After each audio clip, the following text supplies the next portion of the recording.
Real issues में एक दफ़ो ॿीहर भलीकार। नाज़रीन, काल सॼी दुनिया में उस्तादनि जो ॾिहाड़ो मल्हायो वियो। सिंध अंदरि जेतोणीकि मास्तरनि मथां घोसलाइप जे हवाले सां इल्ज़ाम बि लॻनि था, वॾो तादाद आहे अहिड़नि मास्तरनि जो जेको घर वेठे पघार खणणु चाहे थो, पर वॾे अंग में अहिड़ा उस्ताद बि आहिनि जेके दिलि ऐं जान सां महिनत करे रहिया आहिनि ऐं सिंध जी तबाह थियल तालीम खे बहितर बनाइण लाइ पंहिंजे हिसे जो कमु ईमानदारीअ सां करे रहिया आहिनि। मीरपुर ख़ासि भरिसां ॿहिराड़ी जे हिकु हायर सेकेंडरी स्कूल जे अॻूणे हेडमास्टर वरियनि जी महिनत खां पोइ हिन स्कूल खे मिसाली बणायो। उन हवाले सां पेश आहे हीअ रिपोर्ट। असांखे कॾहिं गिव अप न करणु घुरिजे। इन हवाले सां हिकिड़ो गीत बि आहे, तव्हांखे ॿुधायां त पापा कहते हैं बड़ा नाम करेगा बेटा हम। हिकु ताज़ो भर्ती थियल म्यूज़िक टीचर नाहे, पर ही सब्जेक्ट टीचर स्कूली ॿारनि में मायूसियुनि खे मात ॾियण लाइ पंहिंजे तरीक़े सां उत्साह पैदा करे रहियो आहे।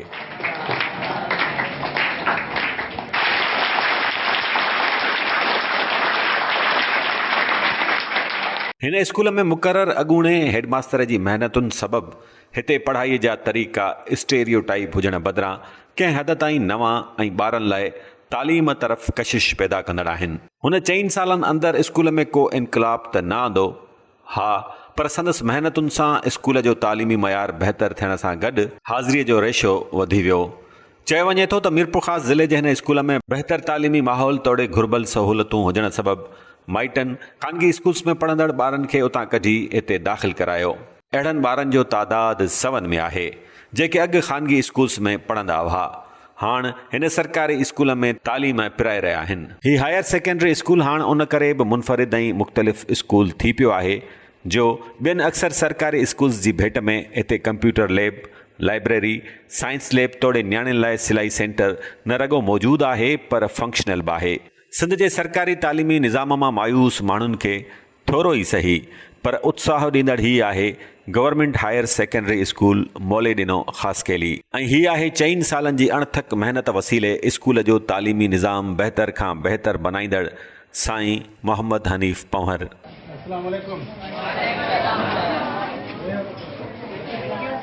जेतोणीकि हाजी मोहम्मद हनीफ़ पंवर हाणे हिन स्कूल मां बदिली थी पुराणी मीरपुर ख़ासि वारे हाई स्कूल में मुक़ररु थियो आहे, पर हुन 2019 खां 2023 ताईं 4 सालनि जे पोहरे वसीले हिन स्कूल खे मीरपुर ख़ासि डिवीज़न जे टॉप स्कूल्स में आणे बिहारियो।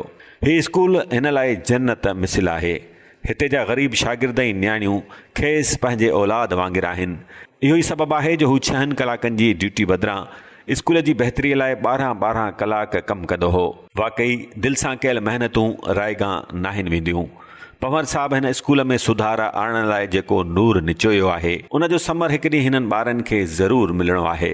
आऊं त हिसाब ई कोन हो, मां कॾहिं त शाम थी वेंदी आहे। इवन हींअर त मूं रिसेंट जेको आहे राति जो 12 बजे हिन स्कूल में जाम वियो आहियां।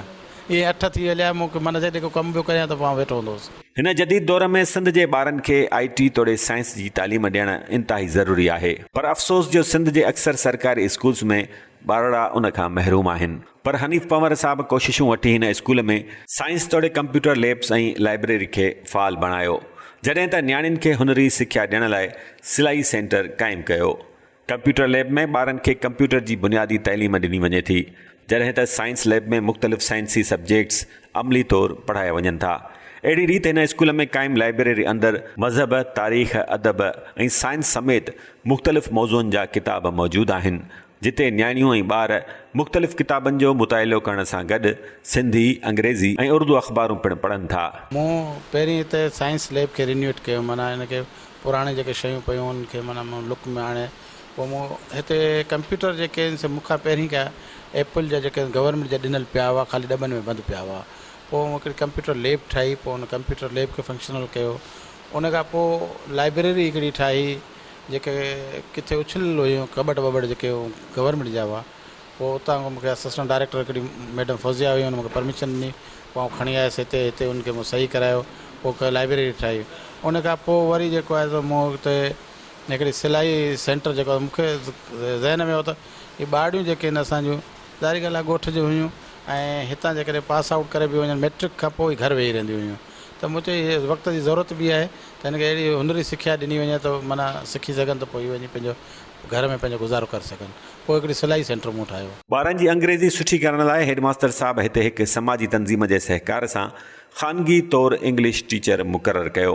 We know that what is the chemistry? It is a branch of science which deal with the matters, properties, structure and reaction called chemistry. What is the simple harmonic motion? Simple harmonic motion, basically it's a type of motion. जॾहिं त हुन चंदो करे school में load shedding जे मसइले खे हल करण लाइ 6.5 लख रुपयनि जी लागत सां सोलर सिस्टम पिणु नस्ब करायो। साईं हनीफ़ पंवर जी महिनतुनि जी मंजता तौरु तालीम खाते एतिरो सो ज़रूरु कयो जो खेसि सेक्रेटरी तालीम पारां बेस्ट HM जो सर्टिफिकेट ॾिनो वियो। असल में ॿारनि जी मूं कैरियर काउंसलिंग कई हुई, मुख़्तलिफ़ एजुकेशनलिस्ट वठी ईंदोसि, उन्हनि खे चवंदोसि बाबा हिन खे जेको आहे सो ॿारनि खे अचो माना लेक्चर ॾियो। पोइ आउं पाण बि कंदो रहंदो हुउसि, पर माना ॿारनि लाइ मुख़्तलिफ़ वठी ईंदो हुउसि। आए ॾींहुं को मुख़्तलिफ़ माण्हू वठी ईंदो हुउसि, को इंग्लिश लैंग्वेज जो वठी ईंदो हुउसि, को कीअं, उनजी मूं काउंसलिंग कई ऐं ॿारनि खे मूं एतिरो ट्रेंड करे छॾियो त ॿार शायदि माना अॼु जे मक़ाम ते पहुतल आहिनि।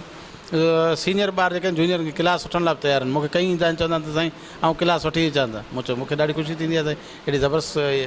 हिन स्कूल जी ख़ासियत इहा बि आहे त हिते जा उस्ताद ॿारनि खे साइंस जा मुख़्तलिफ़ सब्जेक्ट्स रिवायती तरीक़े सां रटाइण बदिरां सम्झाइनि था। खेनि अमली तौरु साइंस सेखारी वञे थी, जॾहिं त गुज़िरियल 4 सालनि खां हर साल वॾे पैमाने ते साइंसी मेलो पिणु मुनक़िद कयो वेंदो आहे। और मैं आज आपको बताने वाला हूँ human nervous system. Human nervous system, a system that controls and coordinates of all our body is called nervous system. एक ऐसा सिस्टम यानी कि एड़ो सरिश्तो जेको पंहिंजे whole body खे control and coordinate करे। DNA is group of molecules that is responsible carrying and transferring the genetic information from parents to the offspring. School जे शागिर्दनि ऐं शागिर्दियाणियुनि खे हमदो नात चवण पिणु सेखारिया वञनि था। इस दुनिया के वीराने में फूल ही फूल खिलाने वाला सभनी जो कयो सरदार अहमद नबियन जो सब सालार अहमद। साईं मोहम्मद हनीफ़ पंवर जी महिनतुनि सां हिन स्कूल जा उस्ताद मुख़्तलिफ़ सब्जेक्ट्स पढ़ाइण सां गॾु शाइरनि जे सरताज शाह अब्दुल लतीफ़ भिटाई जी शाइरी पिणु यादि कराइनि था।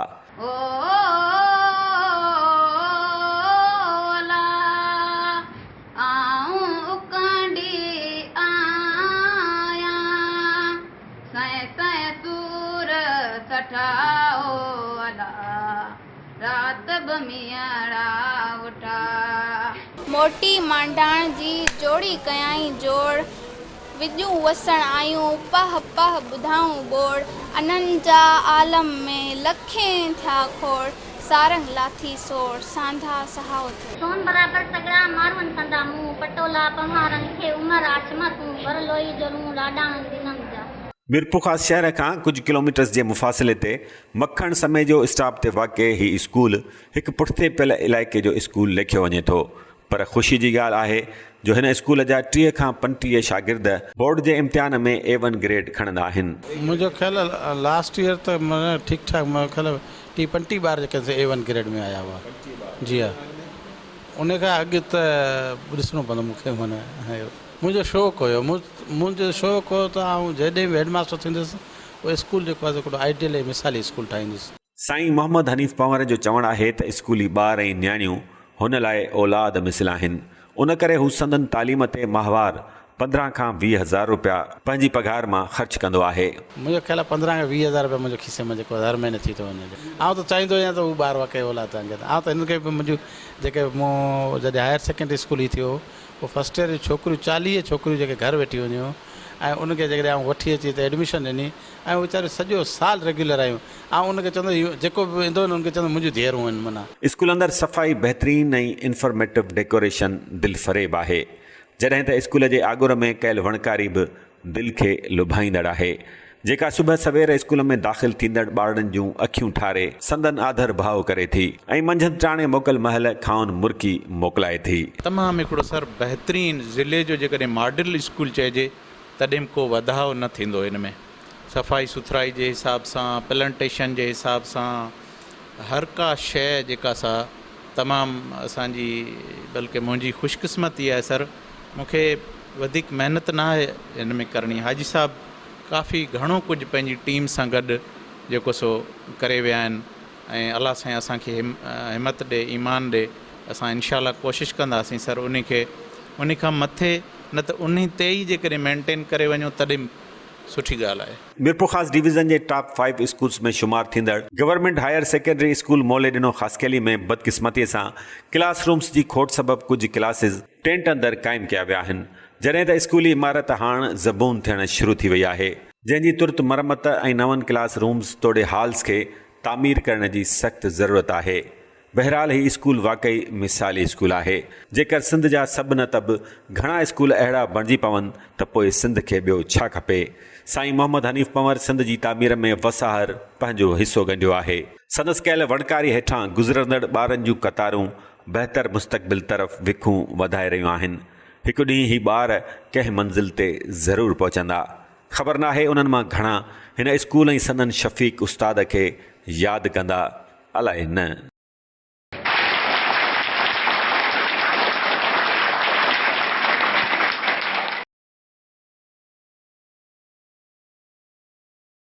नाज़रीन, इन सां गॾु प्रोग्राम जो वक़्तु पुॼाणी ते पहुचे थो। मुंहिंजे कैमरामैन यासिर कुरई सां गॾु इरफान अली बुगे खे हैदराबाद मां ॾींदा इजाज़त। अल्लाह निगहबान।